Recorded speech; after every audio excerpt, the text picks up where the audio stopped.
तो आज की इस वीडियो में करेंगे इस ब्लूटूथ स्पीकर का organ transplant Google home mini. ये स्पीकर पिछले 5 साल से बंद था और इसके ओनर ने पहले ट्राई किया था रिपेयरिंग के लिए, पर कुछ हो नहीं पाया। तो ये इतने सालों तक सिर्फ शो पीस बन के था। फिर भी मैंने अपने तसल्ली के लिए इसमें कुछ टेस्टिंग किया, जहाँ ये देख सकते हो 5 वोल्ट लेता है पर एम्पियर स्टेबल नहीं रहता, जहाँ इसे कांस्टेंट 500 to 600 मिली एम्प लेना चाहिए। और जिसका मतलब है मदरबोर्ड बूट होने की कोशिश कर रहा है पर हर बार फेल हो जा रहा है। और इसके पावर सेक्शन को मैंने पूरी तरह से चेक किया, हर एक वोल्टेज रेगुलेटर काम कर रहा है। जैसे कि ये 1.7 वोल्ट और ये 3.2 वोल्ट और इस बोर्ड के पीछे ये 9 वोल्ट। इससे यही मालूम पड़ता है कि सारा पावर सेक्शन का लाइन एकदम परफेक्ट काम कर रहा है। और एक आखिरी टेस्टिंग के लिए जब मैंने इसे लैपटॉप से कनेक्ट किया, ये देखने के लिए कि कोई एक्सटर्नल डिवाइस कनेक्ट हुआ है कि नहीं, और इसके रीसेट बटन को क्लिक करते ही थोड़ा सा रिफ्रेश होने के बाद एक डिवाइस दिखता है जिसपे लिखा है unknown USB device request failed, और फिर तुरंत एक रिफ्रेश होते ही डिवाइस गायब। और यही सेम चीज लूप में चलता रहता है। तो इसका मतलब इसका फर्मवेयर या मेमोरी सेक्शन रिस्पॉन्ड नहीं कर रहा है, क्योंकि पावर तो सब जगह जा रही है। तो इसमें कोई सिंपल हार्डवेयर प्रॉब्लम नहीं है जिसको मैं ठीक कर दूं। वैसे भी इसके ओनर से मैंने बात कर लिया है कि अगर ये रिपेयर नहीं होता है तो भी कोई प्रॉब्लम नहीं है। उसने बोला कि इसे एक नॉर्मल ब्लूटूथ स्पीकर बना दूं। तो करेक्ट 1 हफ्ते बाद मुझे ये पार्सल रिसीव होता है। तो ये स्पीकर दिखने में कुछ इस तरह है। पावर के लिए माइक्रो यूएसबी पोर्ट मिलता है और यहाँ पे एक स्विच है, शायद ये माइक का ऑन ऑफ करने वाला है। और इसको मैं ब्लूटूथ स्पीकर बना ही रहा हूँ तो मैं इसमें टाइप सी पोर्ट भी लगाऊंगा, क्योंकि आज के समय पे कौन ही माइक्रो यूएसबी यूज करता है। तो करते इसे ओपन।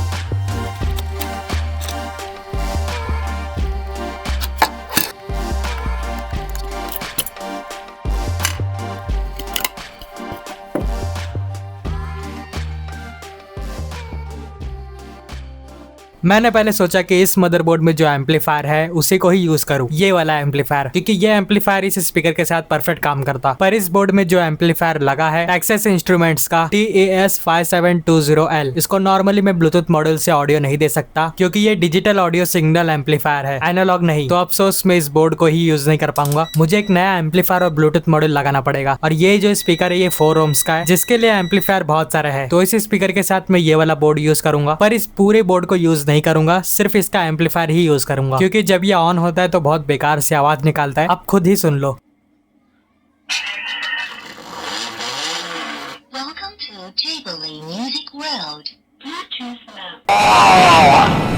अब अगर इस बोर्ड को मैं पूरा गूगल होम मिनी में डाल दूंगा तो कितना बेकार लगेगा। और ये जो स्टार्टिंग में साउंड आई ये ब्लूटूथ मॉड्यूल में है, तो इसलिए इस ब्लूटूथ मॉड्यूल को मैं यूज नहीं करूंगा। इसके जगह मैं कोई और ब्लूटूथ मॉड्यूल यूज करूंगा जिसका इंट्रो थोड़ा कम हो और जो छोटा भी हो, क्योंकि इस गूगल होम मिनी में ज्यादा जगह भी नहीं है। अभी इस एम्पलीफायर को यूज करने से पहले इसकी डाटा शीट चेक करना पड़ेगा, क्योंकि इसके कनेक्शन भी देखना है। ये एम्पलीफायर 5 वोल्ट पे 4 ohm के लोड पर 5.2 वॉट की आउटपुट दे सकता है 10% THD के साथ। अब इस एम्पलीफायर के कनेक्शन डायग्राम को देखते हुए इस एम्पलीफायर को बोर्ड से अलग करना है। और हर एम्पलीफायर की तरह इसमें भी एक कंट्रोल पिन है जो कि सिर्फ म्यूजिक प्ले होने पे ही इस एम्पलीफायर को चालू करता है, बाकी टाइम ये एम्पलीफायर बंद रहता है। इसके सिग्नल पर वोल्टेज देने पर यह एम्पलीफायर चालू होता है, जो काम अब तक इस पर लगा ब्लूटूथ मॉड्यूल कर रहा था। पर मैं इसे अब डायरेक्ट कर दूंगा, क्योंकि मुझे ये एम्पलीफायर हमेशा ऑन रखना है। तो ये देख सकते हो 4 नंबर के पिन पे कोई वोल्टेज नहीं आ रहा है, क्योंकि म्यूजिक बंद है। पर जैसे ही कोई ऑडियो सिग्नल या म्यूजिक में बजाता हूँ तो 4th नंबर पिन पे 2.8 वोल्ट आता है। पर अब मैं ये जो ब्लूटूथ स्पीकर बनाऊंगा इसके अंदर मैं बैटरी लगाऊंगा ही नहीं, तो मुझे कोई जरूरत ही नहीं है कि इस एम्पलीफायर को मैं बंद या तो चालू करूं। और इस गूगल होम मिनी के अंदर जगह बहुत कम है, जिस वजह से मैं बैटरी लगा ही नहीं पा रहा हूँ। तो इसलिए मैं इसे डायरेक्ट पावर से चलने वाला स्पीकर बनाऊंगा। तो इस एम्पलीफायर को मैं कट करके निकाल रहा हूँ और ब्लूटूथ मॉड्यूल के लिए मैं 3.0 ब्लूटूथ मॉड्यूल यूज करूंगा, क्योंकि उसमें बहुत कम इंट्रो साउंड है। और इस एम्पलीफायर को मैं कट करके बाहर निकाल दिया। और ये रहा वो ब्लूटूथ मॉड्यूल जिसका यूज मैं इस स्पीकर में करूंगा। और ये रहा वो कटा हुआ एम्पलीफायर और इसका एक फिल्टर कैपेसिटर। अब इन सारे बोर्ड को मैं इस जगह पर ग्लू कर दूंगा। और हाँ, मैंने ट्राई किया था बैटरी लगाने का, पर बैटरी बहुत छोटा लगाना पड़ता, जिसकी वजह से एमएच कम पड़ता, बैकअप कम मिलता और उसके लिए पैसा भी अलग से खर्च करना पड़ता। तो इसलिए ओनर ने खुद ही बोला कि इसे डायरेक्ट पावर से चलने वाला ब्लूटूथ स्पीकर बनाने के लिए। अब इसमें सिंगल स्पीकर है, मोनो एम्पलीफायर है, तो इसलिए ब्लूटूथ मॉड्यूल के ऑडियो आउटपुट पर 1K का रजिस्टर कनेक्ट कर रहा हूँ लेफ्ट और राइट चैनल पर। इससे हम लोग किसी भी स्टीरियो सिग्नल को मोनो में कन्वर्ट कर सकते हैं। अब दोनों बोर्ड के ग्राउंड को आपस में कनेक्ट कर देना है और दोनों 5 वोल्ट के पॉइंट को भी आपस में कनेक्ट कर देना है। अब सर्किट डायग्राम के हिसाब से ऑडियो सिग्नल को भी मैं कनेक्ट कर दूंगा एम्पलीफायर में। अब ये जो वायर देख रहे हो मैं 5 वोल्ट पे कनेक्ट कर रहा हूँ। ये एम्पलीफायर का सिग्नल पिन है, उससे कनेक्ट करते हैं एम्पलीफायर हमेशा ऑन रहेगा। अब 2 वायर कनेक्ट कर लूंगा प्लस एंड माइनस 5 वोल्ट देने के लिए, और ये स्पीकर का पॉजिटिव टर्मिनल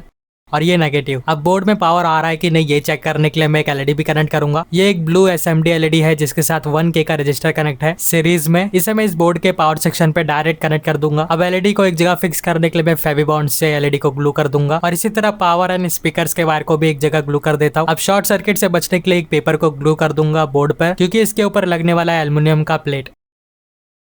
ये रहा स्पीकर्स का वायर, इसे बाहर निकाल के अब इस एल्युमिनियम के प्लेट को टाइट कर देना है स्क्रू से, और स्पीकर्स के वायर भी कनेक्ट कर देना है plus two plus minus two minus. और कनेक्शन प्रोटेक्शन के लिए मैं यूज करूंगा हीट सिंक स्लीव।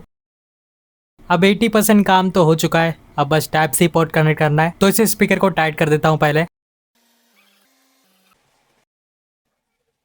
अब एक 6 पिन वाला फीमेल टाइप सी पोर्ट लूंगा मैं, और इस गूगल होम मिनी स्पीकर में जो बोर्ड था उसमें से माइक्रो यूएसबी हटाऊंगा और यहाँ टाइप सी पोर्ट लगाऊंगा। तो हर बार की तरह सेम प्रोसेस के साथ माइक्रो यूएसबी को मैंने डिस्कनेक्ट कर लिया है, और हर बार की तरह टाइप सी पोर्ट के लास्ट पिन को भी मैंने उसके बॉडी से कनेक्ट करने वाला हूँ, क्योंकि टाइप सी पोर्ट के दोनों साइड के लास्ट वाले पिन ग्राउंड होता है। अब टाइप सी पोर्ट के पीछे बॉडी पर मैं सोल्डिंग करने वाला हूँ, क्योंकि ये एरिया बोर्ड पर फिक्स होगा, और इसीलिए मैं बोर्ड पर भी सोल्डिंग करूंगा। इससे ये टाइप सी पोर्ट बहुत ही मजबूती के साथ सोल्डिंग हो जाएगा और बाद में कभी निकलेगा नहीं।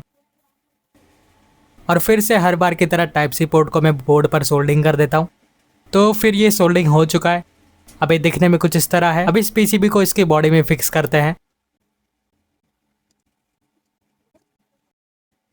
अब इस टाइप सी पोर्ट के कनेक्शन बहुत ही ईजी है। ये रेड वाला जाएगा वायर सेकंड लास्ट पिन पे टाइप सी पोर्ट के, जहां से 5 वोल्ट निकलेगा। ब्राउन वाले वायर को लास्ट वाले पिन पे कनेक्ट कर देना टाइप सी पोर्ट के। अब इस स्पीकर को पैक करता हूं मैं, और हाँ टाइप सी पोर्ट बड़ा होता है माइक्रो यूएसबी से, तो इस स्पीकर की बॉडी को थोड़ा पॉलिश करके मैंने बड़ा कर दिया है, जिससे कोई भी टाइप सी चार्जर का केबल प्रॉपर बैठ जाएगा। तो अब इस स्पीकर को मैं पूरा पैक कर देता हूँ, और फिर इसकी साउंड टेस्ट करेंगे। तो फाइनली ये पूरा स्पीकर बनके तैयार हो चुका है। तो चलो टाइप सी केबल कनेक्ट करते हैं। और हाँ, अगर ये वीडियो अच्छा लगेगा तो एक लाइक कर देना और चैनल को भी सब्सक्राइब कर दो, और जो हाइप का बटन आ रहा है उसे भी क्लिक कर देना।